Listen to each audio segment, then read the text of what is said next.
آدمی دنیا کے ملک بدلے، جگہیں بدلتا ہے، کاروبار بدلتا رہتا ہے، اپنے آپ کو نہیں بدلتا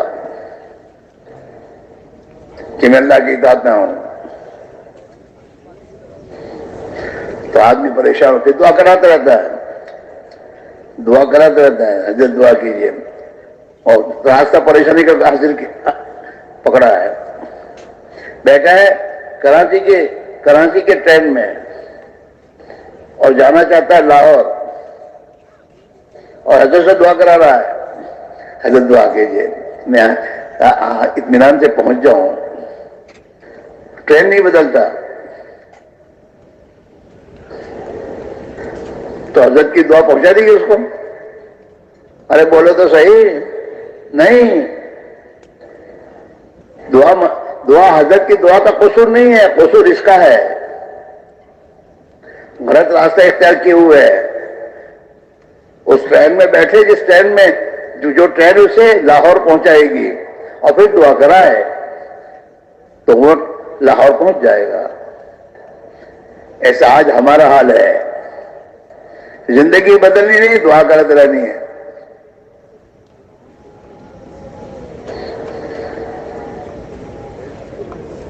حضرت مولانا اس طرح ہم کرتے تھے، ہم یہ نہیں کہتے 4 مہینے نکلو، سال نکلو، 6 مہینے نکلو، ہم یہ کہتے ہیں یقین بنانے نکلو۔ جو یقین ایمان صحابہ کا تھا، وہ ایمان یقین تمہارا بن جائے، چاہے 2 دن میں بنے، 3 دن بنے، اور چاہے سال میں بنے، چاہے 5 سال میں بنے، یقین بنے اور حاصل ہو جائے، پھر آ جاؤ گھر۔ مسئلہ یقین کا، ایمان کا ہے۔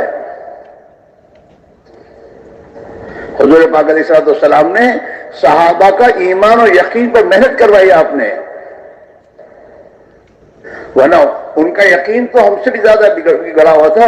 360 بت بیت اللہ میں رکھ چھوڑے تھے، جن کے سامنے اپنے آپ کو ذلیل کرتے تھے کہ ہمارا کام یہاں سے بنے گا۔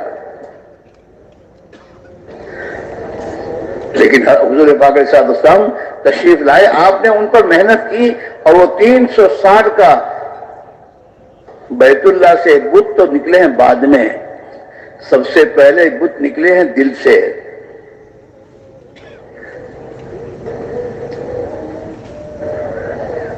حضور پاک علیہ السلام کی تشریف آوری کے بعد 23 سال آپ دنیا میں زندہ رہے۔ اس سے 3-4 سال پہلے بیت اللہ سے میرے دوستوں نکلے ہیں۔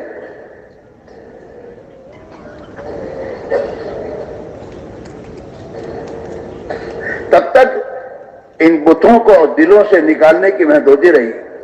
11 سال تو مکی زندگی میں 11 سال اسی کی محنت ہے کہ اس دل سے خدا کا غیر نکلے،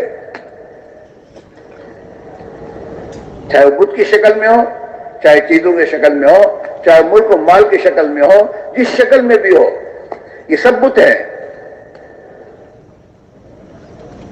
خدا کے ماں سوا سب بت ہیں، یہاں تک کہ آدمی کی اپنی ذات بھی بت ہے۔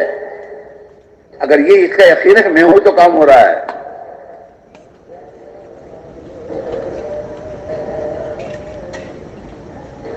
یہ نکالنا بہت مشکل ہے۔ اپنی ذات کی نفی کرنا بہت مشکل ہے کہ میرے سے کچھ نہیں ہوتا، میں کیا کر سکتا ہوں۔ زبان سے بولنا بہت آسان ہے، دل سے نکلنا بڑا مشکل ہے۔ اس لیے ہم تمام، چاہے ہمارا کتنا بھی وقت لگا ہو، لیکن اگر ہم اجتماع میں آئے ہوں اور اجتماع میں آنے کے بعد ہمارے سامنے کوئی تقاضا ہے کہ ابھی کبھی ہمیں جانا ہے، اور کتنے پرانا ہو تو اس کے پاس جا کے کہیں بھائی اس وقت موقع نہیں ہے، ابھی تو اجتماع میں ہی آیا ہوں،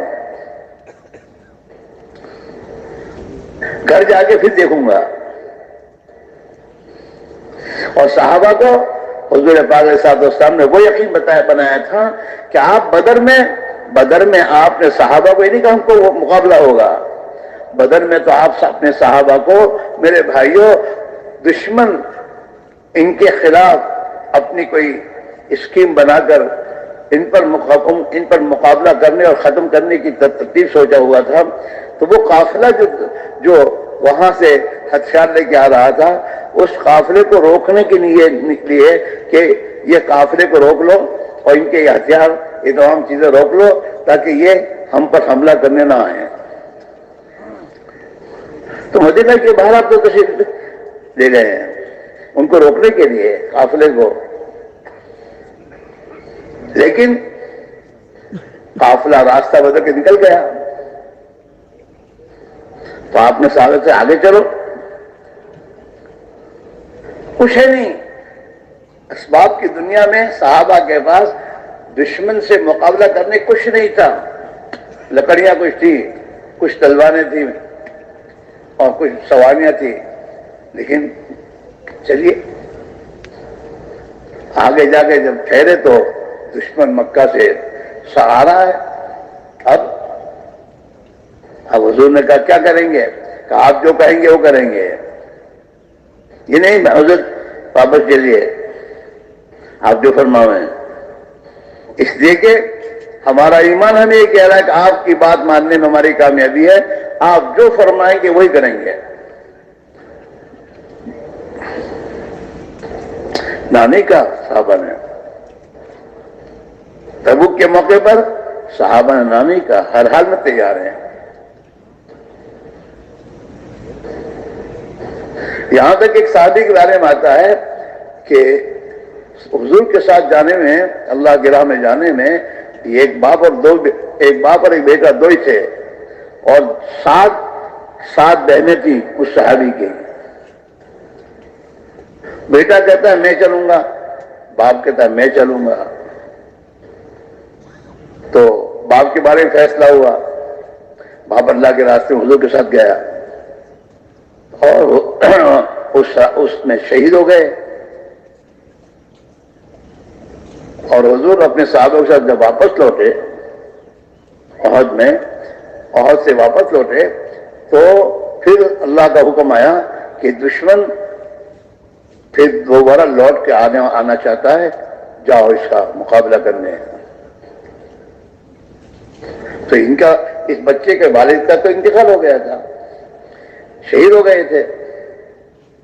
یہ جوان آئے، حالانکہ 7 بہنیں گھر میں، لیکن نگاہ اللہ پر ہے کہ ان کا رب تو اللہ ہے، محافظ وہی ہے۔ وہ نوجوان حضور کے پاس آئے کہ حضور میرے ابا تو شہید ہو گئے ہیں، اب آپ اپنے ساتھ مجھے لے چلیے۔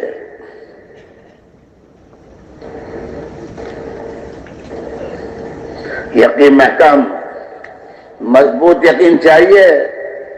حالات سے متاثر ہونے والا زندگی کام نہیں دیتی، جو حالات سے متاثر ہو تو پریشان ہوتے ہیں، اور جن کی نگاہ اللہ پر ہوتی ہے ان کے لیے کوئی پریشانی نہیں رہتی۔ یقین محکم، مضبوط یقین۔ ہاں، صحابہ کا یقین مضبوط تھا، کوئی حال انہیں متاثر نہیں کر سکا،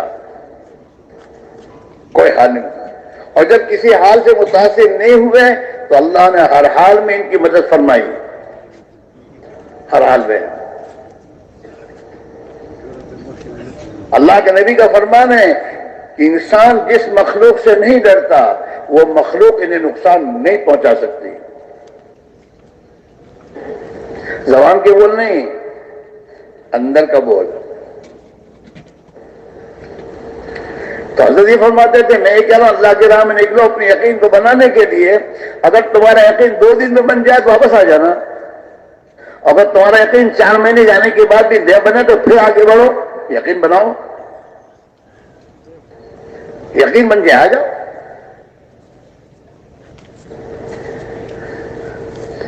ہاں، یقین محکم، عمل پہ ہم، محبت فاتح عالم۔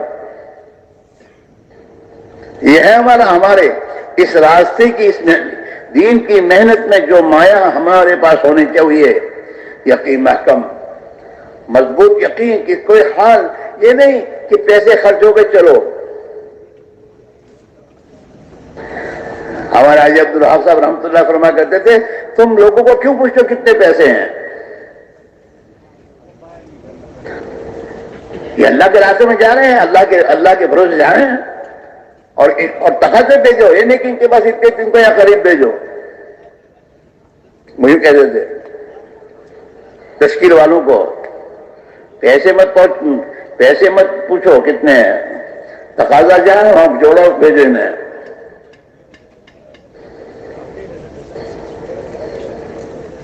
ہمارا حال یہ ہوتا ہے، اللہ کے راہ میں گئے، ذرا طبیعت خراب ہوئی، چلو واپس. تو موت تو گھر جا کے تب بھی آئے گی، گھر لوٹنے سے زندگی ملے گی نہیں. حال آیا ہے، اللہ جانچنا چاہتا ہے کیا کرتا ہے یہ کیا کرتا ہے. ہاں، ہر حال کا خدا نے حکم دیا ہے، حکم پورا کرے گا کامیاب ہو جائے گا. اللہ نے حالات کی رعایت کے ساتھ چلنے کا حکم نہیں دیا ہم کو، بلکہ جس حال میں جو اللہ کا حکم ہے وہ پورا کرو گے کامیاب ہو جاؤ گے.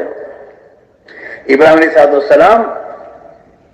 السلام نمرود نے آگ جلا کر اندر ڈالا. ابراہیم علیہ السلام حال سے متاثر نہیں ہوئے، بلکہ اس حال کا حکم کیا کہ ایک اللہ ہی رب ہے، وہی کرنے والا ہے، اس کے سوا کسی کے ہاتھ میں کچھ نہیں ہے. اس یقین سے وہ ہٹے نہیں، بلکہ جب نمرود نے آگ میں ڈالا اس وقت اپنی زبان سے کہا حسبنا اللہ و نعم الوکیل، اللہ میرے لیے کافی ہے اور بہترین کارساز ہے. تو آگ میں ڈالا اور آگ میں پہنچ گئے نیچے، آگ جل رہی ہے اور اللہ نے اپنا حکم پورا کرنے کی بنیاد پر ابراہیم علیہ السلام کو کامیاب کیا، اور ابراہیم علیہ السلام کو آگ ان کا ایک بال نہیں جلا سکی. 40 دن رہے ہیں وہ آگ میں، اوپر آگ ہے نیچے گلزار ہے. ہاں، گلزار کو میرے دوستو پریشانی کی جگہ بنانا بھی اللہ جانتا ہے، اور پریشانی کی جگہ اللہ راحت دینا بھی جانتا ہے. حضرت محمد رسول اللہ صلی اللہ علیہ وسلم کو مکہ والوں نے اپنی تمام اسکیمیں بنا دی آپ کو ختم کرنے کی، یہاں تک کہ آخری اسکیم کہ مکہ کے تمام جوان، تمام خاندانوں کے جوان اپنی تلوار لے کر آپ کے گھر کو گھیرے میں لے کر جب آپ باہر تشریف لائیں تو تمام ایک ساتھ آپ پر حملہ کر کے آپ کو ختم کر دے. نعوذ باللہ.